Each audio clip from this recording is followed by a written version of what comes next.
নমস্কার, আপনারা দেখছেন ওঙ্কার বাংলা। আপনাদের সঙ্গে রয়েছি আমি সৌমি। নজর রাখবো গুরুত্বপূর্ণ খবরের দিকে। বৃহস্পতিবার রাতে অফিস থেকে বাড়ি ফেরার পথে কাস্টমস অফিসারের সঙ্গে এক অটো চালকের বচসা বাঁধে। কাস্টমস অফিসারের অভিযোগ, আবাসনে ঢোকার সময় তার গাড়িতে ধাক্কা মারে একটি অটো। বচসা চলাকালীন দুই পক্ষের মধ্যে হাতাহাতি হয়। পরে উভয়ের ঘটনাস্থল থেকে বেরিয়ে যান, কিন্তু কিছুক্ষণ বাদেই ওই অটো চালক আরো কয়েকজনকে নিয়ে ঘটনাস্থলে ফেরেন এবং প্রদীপ বাবুর ওপর চড়াও হয় বলেই অভিযোগ। শুধু তাই নয়, প্রদীপ বাবুর বাড়িতে ঢুকেও ব্যাপক ভাঙচুর চালায় বলেই অভিযোগ।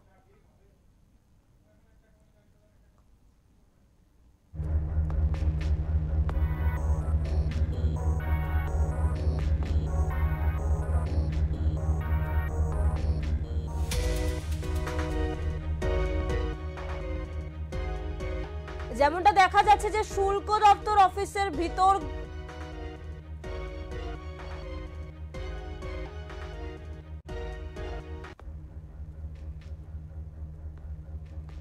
শুল্ক দপ্তরের অফিসারের বাড়ির ভিতর সেখানে কিন্তু দুষ্কৃতীরা ঢুকছে এবং ভাঙচুর চালাচ্ছে বলেই দেখা যাচ্ছে।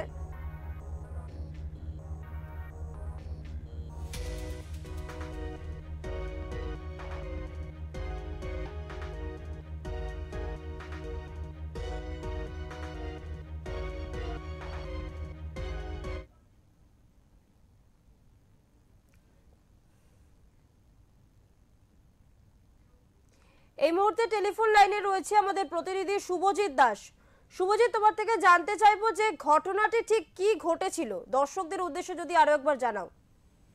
দেখো, তোমাকে এটা প্রথমে বলে রাখি, গতকাল রাতে সোনারপুর রাজপুর পৌরসভার রাজপুর এলাকার কাছে কাস্টম অফিসার প্রদীপ কুমার যখন তার স্ত্রী এবং তার সন্তানকে নিয়ে বাড়ি ফিরছিল, সেই সময় বাড়ির সামনে মানে আবাসনের সামনে একটি অটোতে গিয়ে ধাক্কা লাগে ওই প্রদীপ বাবুর গাড়ি। এরপর অটো চালকের সঙ্গে বেশ কিছুক্ষণ বচসা হয়। এরপর পুনরায় স্ত্রী এবং সন্তানকে নিয়ে আবাসনের মধ্যে নিজের ফ্ল্যাটে চলে যায়।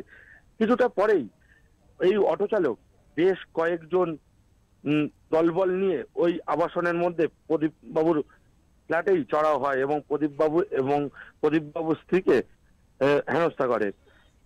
এরপর এই যে অটো চালক এবং তার দলবলের সঙ্গে যে গন্ডগোল, তার জেরে প্রদীপ কুমারের মাথায় গুরুতর আঘাত লাগে।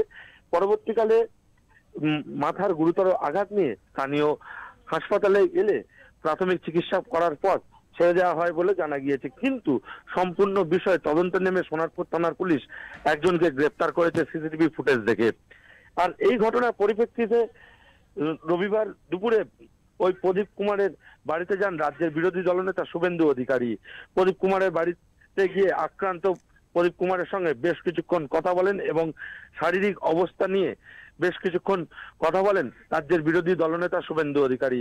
এরপর রাজ্যের বিরোধী দলনেতা শুভেন্দু অধিকারী অটো চালক এবং তার দলবল কিভাবে আবাসনের মধ্যে ঢুকলো, নিরাপত্তারক্ষী কি ভূমিকা ছিল এবং আবাসনের মধ্যে যে কেন্দ্রীয় শুল্ক দপ্তরের যে অফিসার প্রদীপ কুমারের উপর হামলার ঘটনায় পুলিশ কতটা ভূমিকা পালন করছে এবং এই যে ঘটনার সঙ্গে যারা যুক্ত রয়েছে তাদেরকে সিসিটিভি ফুটেজ দেখে শনাক্তকরণ করে অবিলম্বে তাদের বিরুদ্ধে আইনানুগ ব্যবস্থা নেওয়ার জন্য শুভেন্দু অধিকারী তিনি জানান।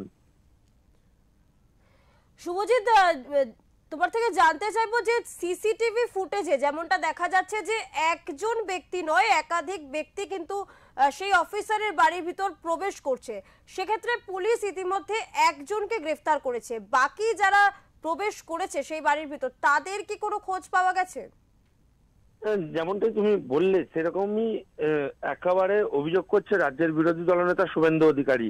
এই যে কাস্টমের অফিসার প্রদীপ কুমারের বাড়িতে যে সিসিটিভি ফুটেজ, সেই সিসিটিভি ফুটেজে শুধুমাত্র একজন ব্যক্তিকে যে চিহ্নিত করা গেছে তা নয়, সিসিটিভি ফুটেজে পরিষ্কার ভাবে বেশ কয়েকজনকে দেখা যাচ্ছে।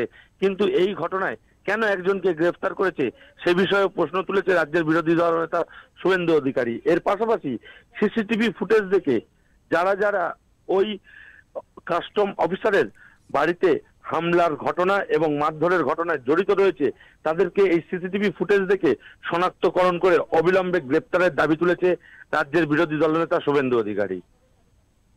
ধন্যবাদ শুভজিৎ।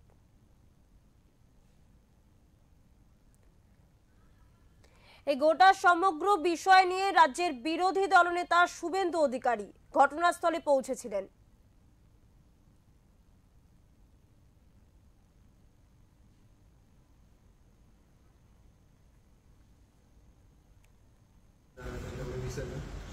ओवरटेक करने के बाद उसको जगह नहीं मिली, तो वो जैसे ही ओवरटेक किया 2-3 बार तो वो रगड़ के चला गया। आगे जाके मैंने सोसाइटी के बाहर मैंने उसको रोका कि मैं तुम्हें गाड़ी में घुसा कि वहाँ हो सकता कुछ और भी हो सकता था। तो मैं सोसाइटी में सिर में लगा चोट ये ना जो सोसाइटी में घुस चुका था। घुसने के बाद मैं पुलिस को फ़ोन कर दिया कि ऐसे हो रहा है, आप आ जाइए। उस टाइम पे सेक्रेटरी को भी बता दिया, जो सोसाइटी में ये सबको इन्फॉर्म कर दिया था कि ऐसे हुआ है। तब मैं घर में चला गया हूँ। घर में गेट से फ़ोन आ रहा था कि आप लोग नीचे आ जाओ। मेरे को बोल रहे थे दूसरे के नंबर से फ़ोन करा कि आप नीचे आ जाओ, और बहुत लोग इकट्ठा हो गया है। तो मैंने कहा मैं पुलिस आएगी तो मैं नीचे आ जाऊँगा, मेरे को नहीं लगता कि मैं सिक्योर हूँ यहाँ पर, मैं पुलिस आएगी तो मैं आ जाऊँगा। तो बोले फिर 5 मिनट बाद फिर फ़ोन आता है कि आप आ जाओ और आपके उधर ये पहुँच जाएंगे रूम पे, तब हम फिर नहीं रोक पाएंगे आप इन लोग को। तो मैं बोला ठीक है, मैं पुलिस आ जाएगी तो आ जाऊँगा, लेकिन अगर आप इतना इंसिस्ट करें तो मैं अपनी वाइफ को और बच्ची को लेके आता हूँ, मैं अकेला नहीं आऊँगा वहाँ पे। तो मैं वाइफ को बच्ची को लेके निकल ही रहा था कि इतने में सब लोग ऊपर आने लगा, तो फटाक से